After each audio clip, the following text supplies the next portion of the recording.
देखिए, आज अभी 11 फरवरी को माननीय मुख्यमंत्री जी के नेतृत्व में हमारी माननीय वित्त मंत्री राजस्थान की उप मुख्यमंत्री दिया कुमारी जी ने राजस्थान का बजट पेश किया और ये बजट बड़ा सर्वव्यापी बजट मैं इसको कह सकता हूँ। इसमें युवा वर्ग का, महिलाओं का, किसान वर्ग का विशेष रूप से ध्यान रखा गया है।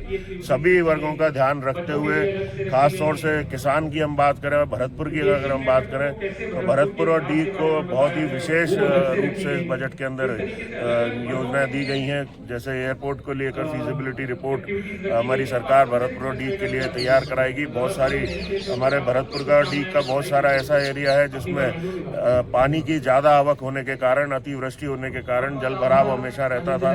उनके लिए नहरों का प्रावधान किया है, उनके नहरों के विस्तार का प्रावधान इस बजट के अंदर किए गए हैं और बड़े विस्तृत रूप से किए गए हैं। इसलिए मैं बारंबार धन्यवाद देना चाहूँगा माननीय मुख्यमंत्री भजनलाल शर्मा जी का कि आपके नेतृत्व में हमारा भरतपुर, हमारा डीग और पूरा राजस्थान आगे बढ़ रहा है और ईश्वर से कामना करेंगे कि इसी तरह हमेशा आगे बढ़ता रहे।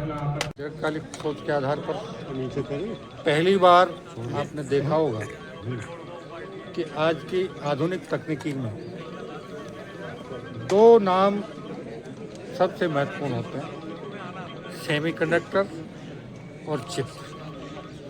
क्योंकि आज की तारीख में नई तकनीकी के आधार पर चाहे चिकित्सीय उपकरण हो, चाहे सैन्य साजो सामान हो, चाहे आपके वाहन हो, चाहे दूरसंचार के साधन हो, कोई भी चीज़ ऐसी नहीं है जिसमें इन दो नामों का उपयोग नहीं होता।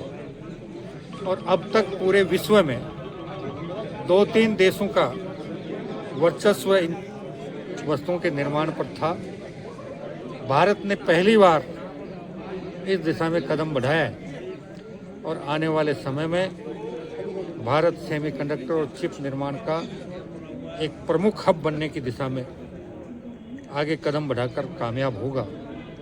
और जब इस दिशा में हम कामयाबी हासिल करेंगे तो आधुनिक तकनीकी के जितने भी उपकरण हैं, चाहे वो चिकित्सा के क्षेत्र से संबंधित हो, चाहे सैन्य उपकरण हो, चाहे मोटर वाहन हो या बाकी दूसरे उपकरण हो, उनमें भारत तेज़ी से make in India, made in India के माध्यम से आगे बढ़ेगा और भारत की आर्थिक स्थितियां बहुत सुधरेंगी।